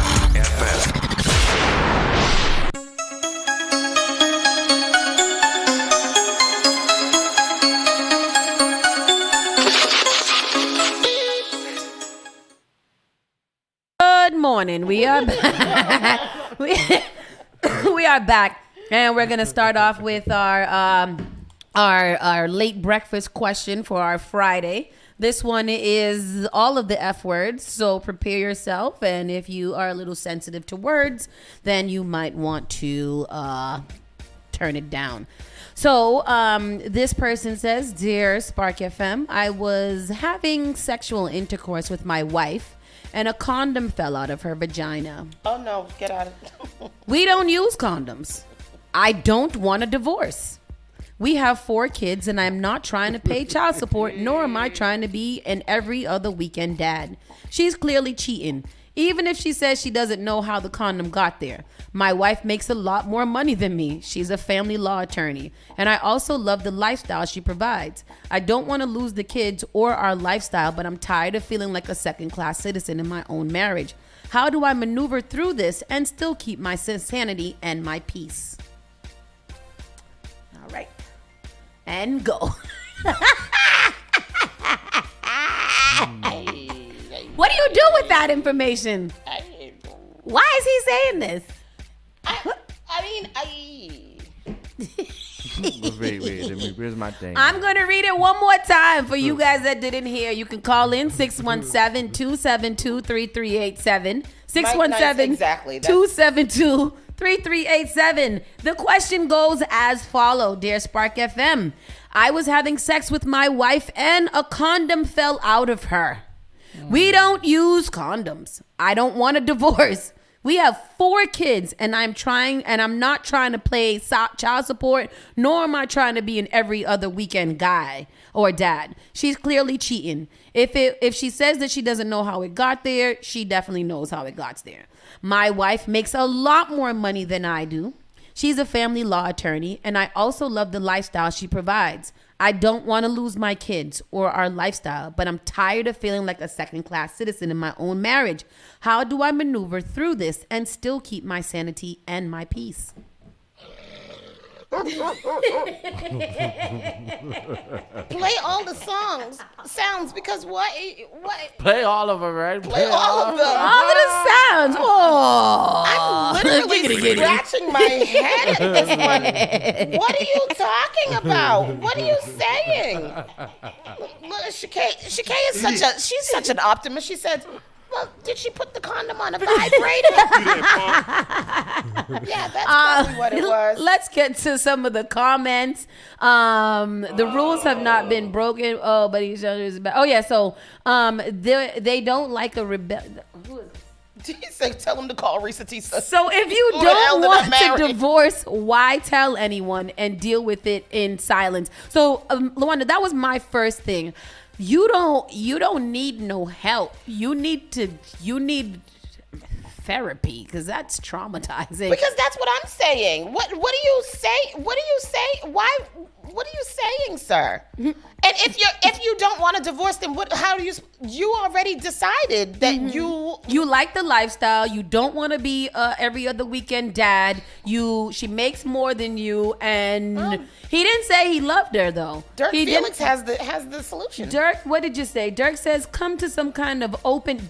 Okay, here we go. Come to some kind of open marriage agreement. You either gonna have to suffer or leave. I agree with Dirk.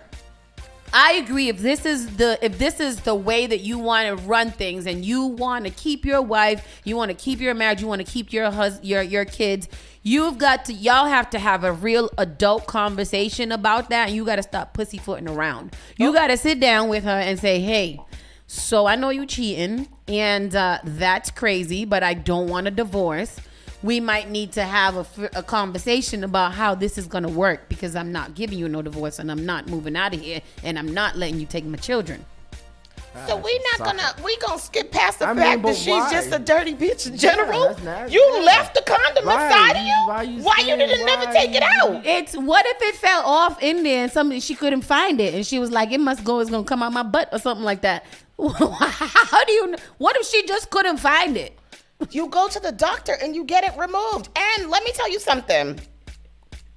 It's you can get it out. That's all I'm gonna say. You gonna stay here? This man different. Jenna said screwing a dirty foreign condom should be enough to get you all and take half. I'm just saying. Yes. What is that? On this case, she is clearly at fault. So he could technically take his children and take half of her and get alimony and all the kind of things. Because this is wild. Miss Bev said do for do is no crime. No. Ain't nobody got time for that. You on timeout. What is that? No. Don't go down with the stuck condom rabbit hole. Oh, see, yes. Yeah.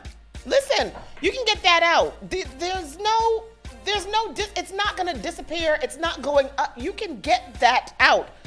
I know you can get it out. When I read this, I was kind of stunned into silence, because I was like, this man really has a dilemma. Does he though? I think so. He needs counseling and therapy to figure out what is wrong with you. What are you lacking in yourself that you are accepting of this behavior and think that is the best that you can get for yourself? Caller, you're live. Hey, I just think that this goes so much further than just cheating. Like, at this point, she's risked his sexual health. Oh, yep. His regular like, health. that's, like, his mental health for sure is in jeopardy. But imagine. Yeah, like, first of all, as soon as I saw that come out, whenever it did come out, I would have been like, oh, no, you dirty bitch. No. Like, how does she, like, she's just irresponsible in so many ways. Like, there's just no way she doesn't know that it's still up there. Come on, honey. Yeah, like, you gotta no. dirty to not know that. And I just feel bad for dudes. Me too. Yes. I feel really, really bad. So the other part of this is maybe he knows that she's a pit bull, and that if he does take her to court, because again, he says that she's a family law attorney, so she probably know all the tips and tricks. So he's like, she gonna put me on child support, she gonna take my kids, she gonna take the house, she know the whole law. Tricks, but you don't know to take a old condom out of your Virginia. Get out of here. I don't want to hear anything past that. Virginia. That's ridiculous. Leave me alone. She's for the streets, the highways, and the galaxy. What'd you say? This could probably be solved out of court, because what can you say, sis? Yeah.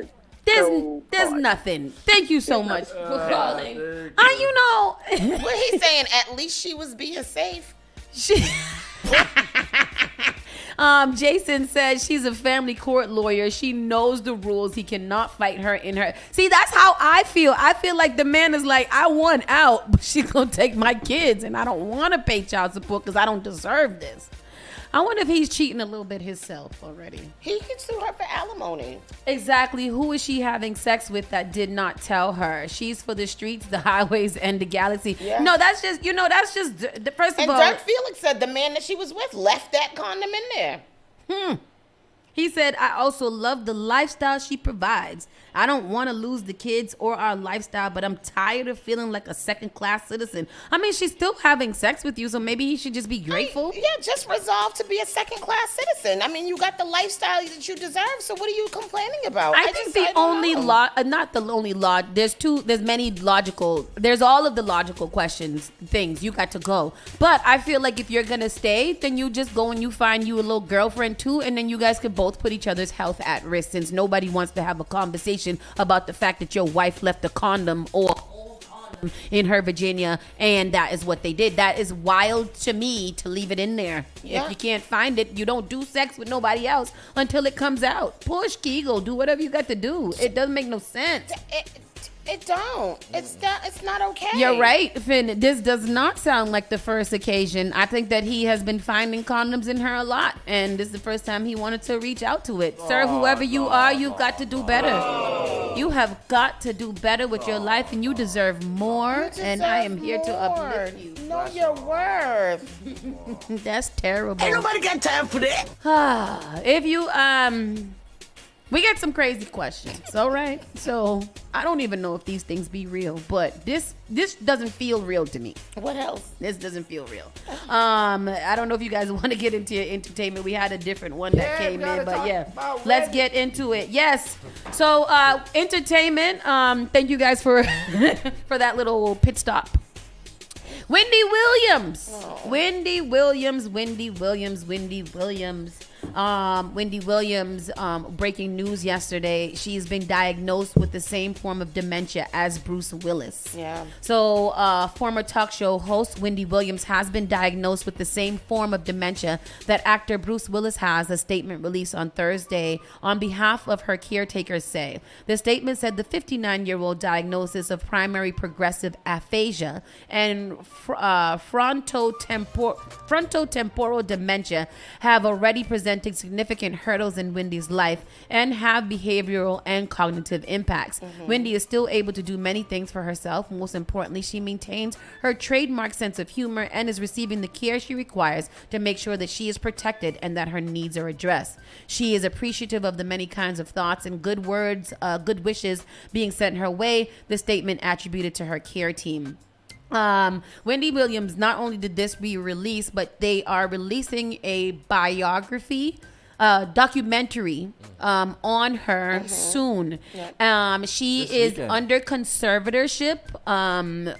She's under conservatorship, and none of the conservators are any of her family members. Her niece was on The View yesterday, talking about they have literally been shut out of her care and her life. She is in a rehab facility, and they only get to talk to her when she calls. Yeah. And now her conservatorship people are suing. They are filing a restraining order on the company who is releasing the documentary, saying that it shows her in a light or something like that.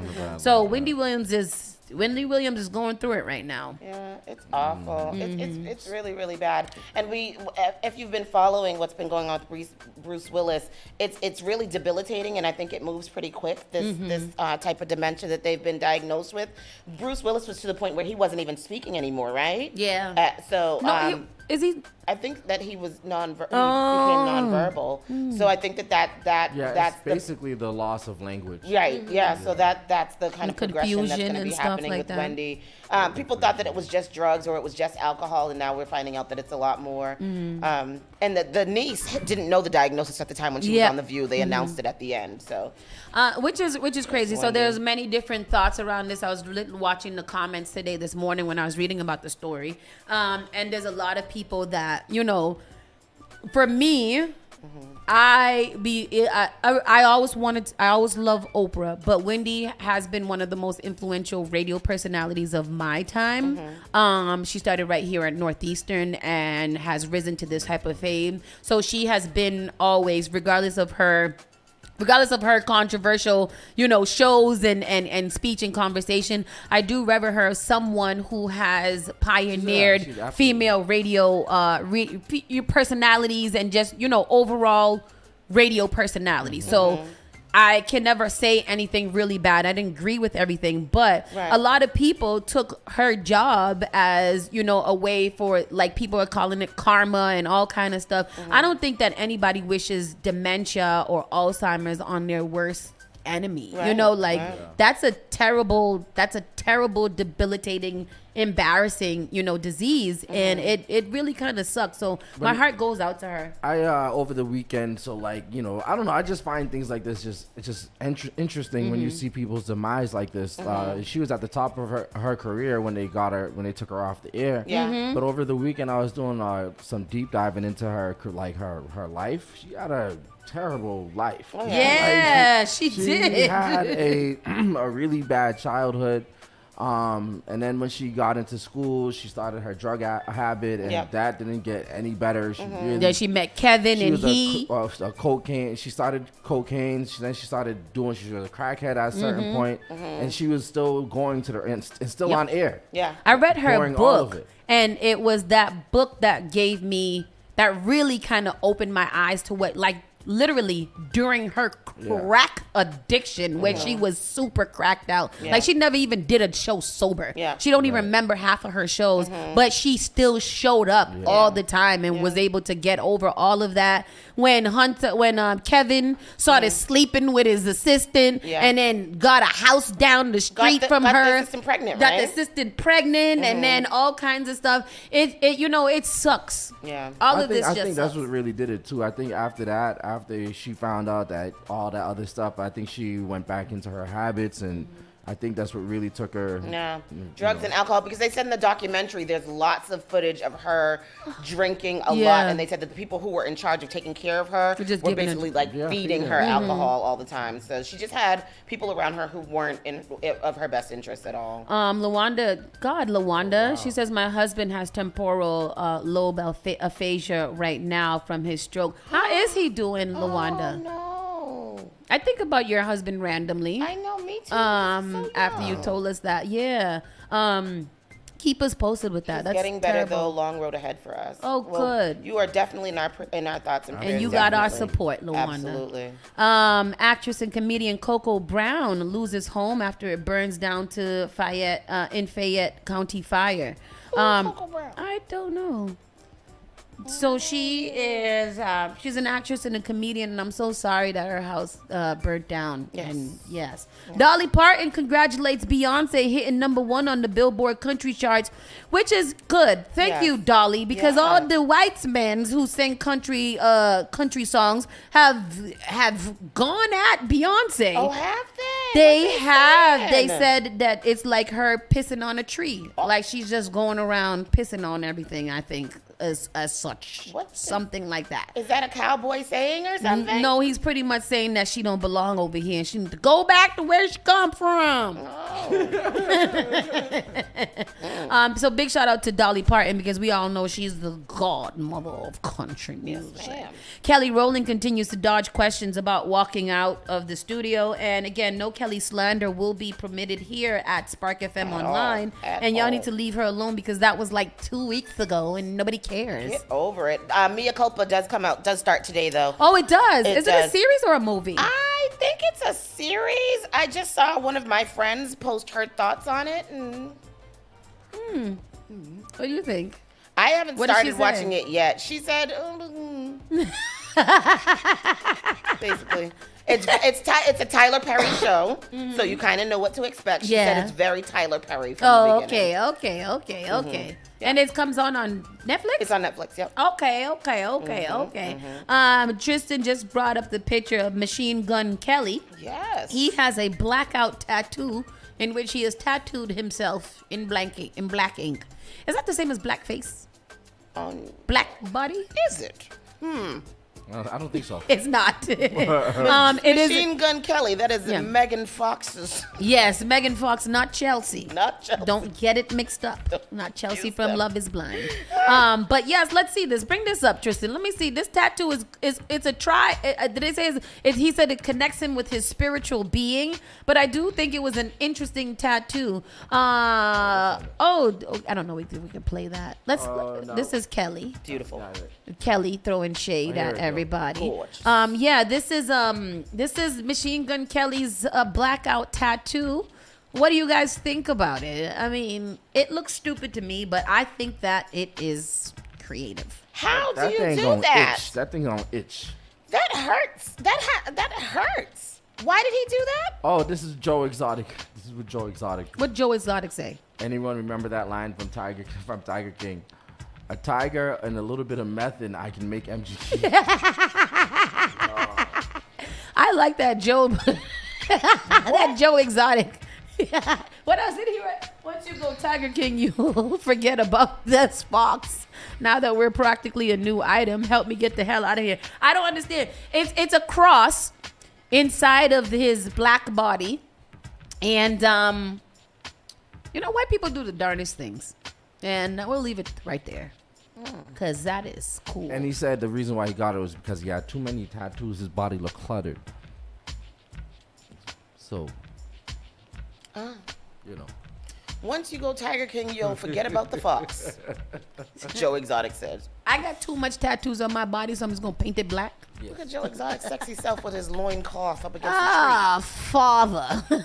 Father. There's some controversy brewing about, Beyonce and other artists. We're going back to Beyonce from stealing from songwriters. I've been hearing that too. And the tattoo artist Kat has blacked out her body. It's becoming popular. Oh, Kat Von D? She blacked out her body too? Yeah, she didn't like all of her tattoos, so she did that. She did do that. Mm-hmm. So let me ask you a question. When people are getting all these tattoos, and then everybody be like, when you get older, you're not gonna like all the them tattoos on your body. Everybody be like, I'm gonna stay. I love my tattoos. Now what we're gonna do is just black out our body when we don't want it anymore. Is that what we're saying? Is that what we're doing? That's it. We're gonna just cover our body in tattoos so we have one solid I always feel color. like people who are just covered in tattoos don't expect to live long because you can't. What you gonna be? Wow. What? Show that, Tristan. He's pulling it. This is Kat Von D. And That's the needles? let me ask you a question. I know that people that get tattoos say after a while it don't hurt. But wouldn't this hurt, Tristan? Like you're just coloring ink? That hurts. That hurts. Scrubbing And the hardest ink part into your about skin. the hardest part about tattoos is The bones? shading. Oh. That's a whole lot of shading. How long would that take? So it says 17 sessions and almost 40 accumulative hours later, we are about 80% done with the blackening out my body. I've been consistently flying out to Philly to get tattooed by the amazing man at his lovely tattoo shop. Maybe before commenting anything negatively, if you remind yourself what you consider ugly might be beautiful to someone else. If you don't like your tattoos, why don't you just get them lasered off? This is my thing. Yeah, that's what I was thinking. So she says, I actually did start lasering tattoos, and although I think laser tattoos removal is effective, I personally wasn't a good candidate considering how much coverage I wanted to remove. Laser is a slow and extremely painful process that, depending on your tattoo, can take more than 10 sessions, including long healing periods in between. Somebody else asks, are you going to tattoo white over it? And she says, nope, I love the simplicity of the black, but definitely I've seen some beautiful ones where people tattoo white over their blackout. Somebody says that can't be good for your health. She says, I've been getting tattooed for almost 3 decades and have never felt a negative effect. But I feel like this is different because this is You're just... gonna get ink poisoning or something. I don't know. Well, you know what? Again, white people do the darnest things. White people. They're different. They're different. Yeah, we know that. And it's not, yes, we know it's not all white people, but a lot... 96%. Yeah. And Cameron explains why he wouldn't sleep with Erykah Badu. N-words be regular up until they effort. And that's true. Some woman got the Badu voodoo boom boom, and she has it. I believe that. I love Erykah Badu, but I believe that before having sex with her, there's a spiritual routine that she undertakes before and after. And I think that even after, she cleanses your body with oils and sings or and makes hums. you go cleanse yourself in the waters of Lake Minnetonka. Yes. Like that. That's what I feel. And then she puts that poom poom flavored incense around you, because you know that sold out again the other day. And I wouldn't mess with her either. I hear you, Cam. Yeah. I would mess with her. I would. She's sexy. And then last but not least, it smells like her vagina, and it keeps selling out. Yeah, and it keeps selling out every time she produces it. Sells out real quick. Well, that's what it is. It smells like nothing. And speaking of tattoos, back with tattoos, Diddy's son Quincy decided that he wanted to tattoo the word perfect under his eyeball. And then once he showed it, everybody said that he's a stupid ass, and he went and removed it. Yeah. And that is that. And Quincy don't need to do that, fools. Quincy fine. And Quincy is too light-skinned to be tattooing or something under his eye. That looks like he should just get lashes if he wanted to do that. And when are we going to start calling him Al B. Shore's son? Never. 'Cause, I mean, that's who he is, ain't he? I would want to be known at this day and time. I would want to be known as Al B. Shore's son instead of Diddy's son, because I just feel like Diddy's son comes with a lot of negative connotation. It really does, and I don't want to do that. Me either. And I love Quincy. Well, Bobby Steels is up next here on Spark FM Online with the midday afternoon show. So make sure that you guys keep it locked to some great music, some great news, entertainment, and many, many, many more things. Keep it locked right here to Spark FM Online, Saucy and Friends. We out of here. Bye. Have a good Friday. Have a good weekend. Drink responsibly.